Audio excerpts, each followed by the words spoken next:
What a game. The drama, the chances, the goals. Bro, this game had everything.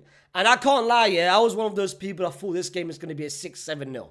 I was one of those people that's going to be, yo, this might be another 7-0 thing. So the fact that it turned out to be the way it did, fair play. Fair play to both teams, but most importantly, fair play to United. But listen, let's talk about it. Let's talk about everything, about the game, the storylines, the biggest players, the best players, and of course, the biggest moments. Before we start, don't forget to, of course, like the video, subscribe to the channel if you're new to the channel. Don't forget to, of course, comment your own thoughts. Listen, heading into this game, like I said, after what United has been over the past couple of weeks, how bad they've been, and after how good Liverpool has been over the past couple of weeks, I thought this is going to be cool. Liverpool, the first 15-20 minutes, going to be a 1-0, 2-0. It wasn't the case. After the first 15-20 minutes, I had flashbacks of the last time. The last time they went to Anfield and it was a boring 0-0. Bro, United managed to do very, very well, but it started with the midfield. Ugarte, Kobe is very different to what they had previously of course, Casemiro and Eriksen. At least this midfield, and specifically in this system, Ugarte is very vital, not only on going forward, but in terms of pressing and most importantly, on the defensive end. The fullbacks did a very good job within the first, pretty much half. The first half, they did a very good job, especially Mazraoui on the right-hand side, on Luis Diaz and Gakpo whenever he went on the right-hand side, and most importantly, Dalot and Mohamed Salah. Mohamed Salah in the first half was very non-existent. Whenever he got the ball, Dalot was instructed, yo, push up. Don't let him take his touches and run towards you. Just push up. And they did a very good job, even towards the high line. They did a very good job, which I wasn't expecting. But whilst United was good, Liverpool was bad. That first half, Liverpool could barely control the midfield, beside maybe one chance which they had, which was a great save by Onana. Bro, how can you have 45 minutes against a team who's been getting smacked by Forest, by Bournemouth, by Wolves? Bro, I'm talking about teams getting smashed every week, and you only have one shot on target in the first half at your stadium. At your stadium. Very, very bad half. And apparently that was a stat that Liverpool is the first team in the Premier League so far this season not to register one tackle in the first half, which just gives you an idea how bad Liverpool has been, especially that first half. But United, as good as they were defensively, they had a couple chances to finish the game off, even going forward. Højlund, that chance towards the end of the first half, bro, disgraceful. And there was another chance where Bruno was expecting him to make the close run, but what did he do? This Højlund brother went to the far post. And that's why Bruno told him, like, brother, come here. Go to the first front post. Like, Højlund's movement and his finishing is so bad. When he went one-on-one versus Alisson, Wallahi al-Azim, I looked at it, the Stephen A. Smith. I had no faith he was going to finish that chance. Absolute no faith. The second half, I expected cool. Onslaught is going to chat to his players as he usually does. And Liverpool this season has been a much better second half team compared to the first half team. So I expected some changes, some adjustment to be to pretty much be done. Maybe Gakpo going a bit more on the left-hand side, because in the first half we saw him a bit more Luis Diaz on the left-hand side. Maybe take out Trent, because yo. You know what? That first half, I would speak about the first half and second half, but that first half performance by Trent, defensively, Dalot and Bruno was running towards him. They were running trains toward him. Going forward, the misplaced passes, passing just out of nowhere. There was one moment in the first half which became a pattern in the second half. Van Dijk was shouting at him towards the end of the first half. Like, yo, where the hell are you defensively? You're too busy going forward. Mark your man, check your shoulders. And in the second half, it became the exact same pattern. I was speaking about Trent towards the end, but the second half, the game opened up. The game absolutely opened up. And who was it to open up? Bruno Fernandes. Bruno Fernandes took absolute control of that second half, and for me dropped an absolute man of the match performance, especially that second half. The balls he was making, the passes he was making, he took a leadership. I think the first half, he was being too careless. He was just shooting the ball, passing the ball, never took actually patience with it. The second half was complete night and day. The second half performance, he actually took, yo, let me just chill. Rather than just kicking the ball over the top, let me just chill and find my pass. be patient with it, and find the right pass. Not whatever pass, the right pass. And he was making his right passes. And of course, it came from the goal itself. An absolute great finish by Lisandro Martinez. The butcher! But Trent. Bad defending. And what makes it bad is that it was your man. That's first of all. But it's too lazy. Such lazy defending that you didn't even know Lisandro was in front of you. So bad defending. 1-0 to United. Liverpool comes straight back with Gakpo. Yo. De Ligt, my brother, he was sent, wallahi al-azim, back to Amsterdam, back to Turin, back to Munich. And what I don't understand by De Ligt in that moment of time, this is what I call IQ defending. You know this guy. You know Gakpo. You've trained with him more than once with Holland. That's one. You know his best strength and his weaknesses. At that moment of time, Gakpo, this whole season, specifically his last goal against Leicester, what does Gakpo do best? He doesn't drive into the byline and crosses it. No, he cuts inside onto his right foot and then curls it in. This is what Gakpo's been this whole season. Why would you challenge in? Why would you drive in? Why would you commit in that moment of time? This is where I call smart defending. This is where I differentiate between a good defender, a bad defender, and an elite defender. Elite defender has IQ. There's such low IQ from De Ligt. He could have easily just stood still, put himself firm in his position, and let him just drive on his, onto the byline, cross it in.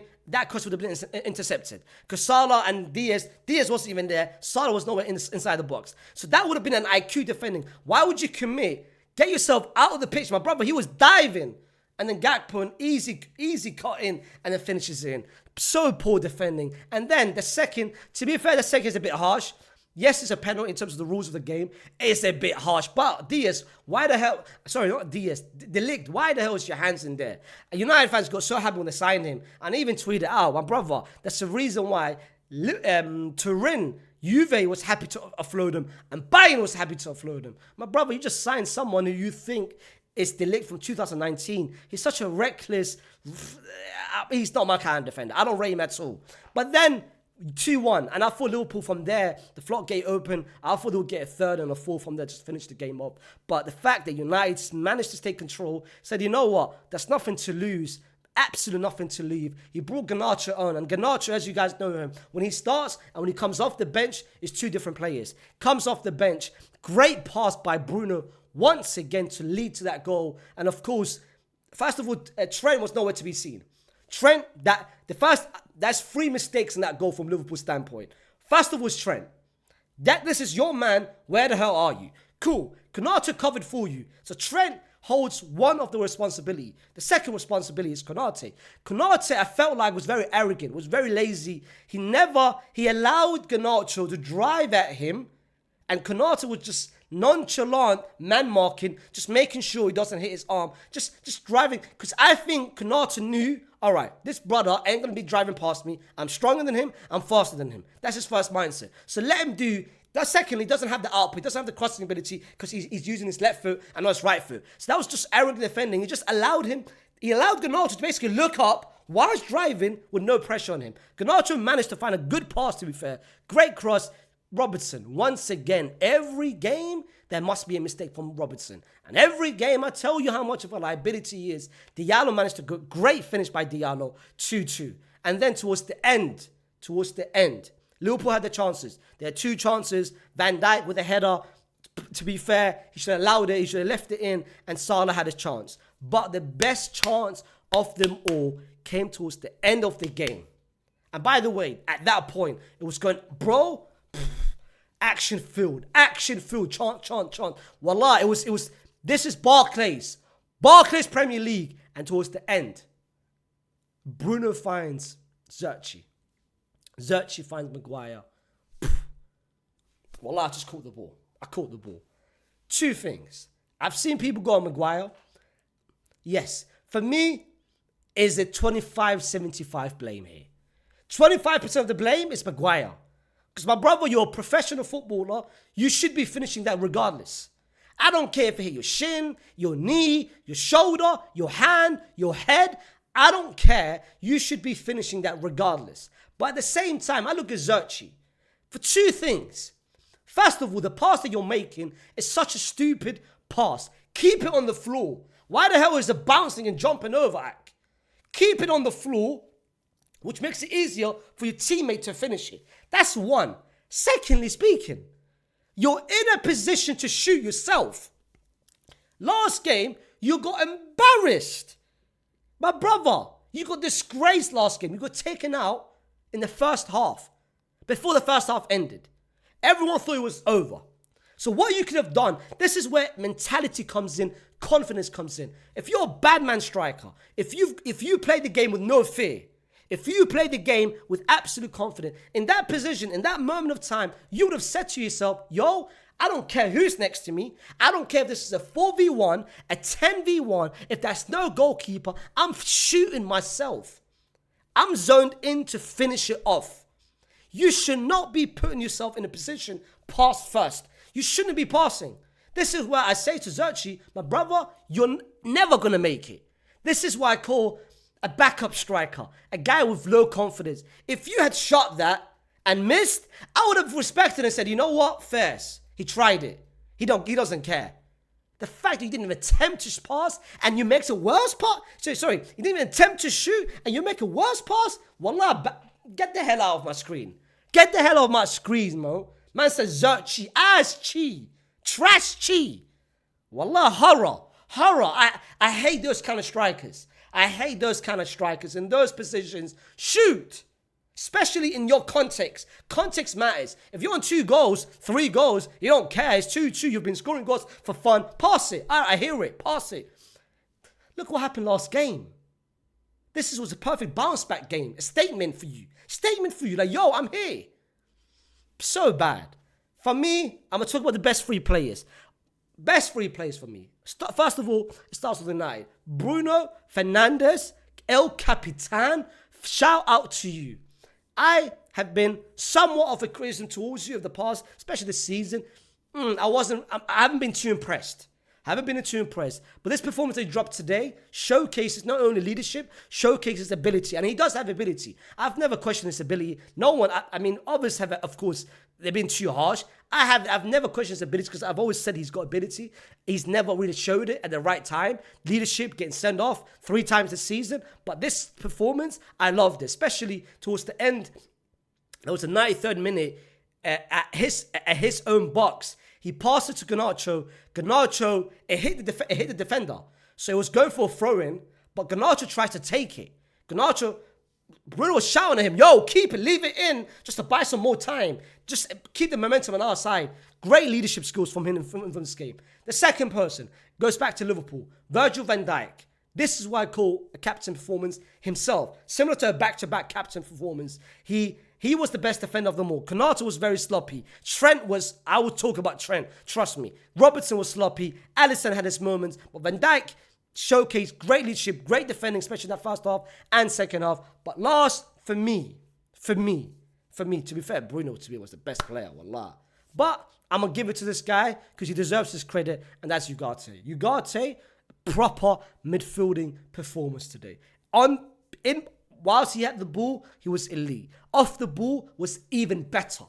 And this is what you signed Ugarte from. Even better. Off the ball was elite. Was smelling danger, threat from all pretty much angles. Kept Mac Allister quiet, which is one of the biggest pieces of Liverpool midfield. Kept Curtis Jones quiet, which again is very important. Whenever Gakpo Diaz, whoever one of the two went inverted the midfield, essentially, he kept them quiet. Very, very big performance from Ugarte. Now let's talk about the bad performances. And I'm only going to talk one and one only. De Ligt was bad.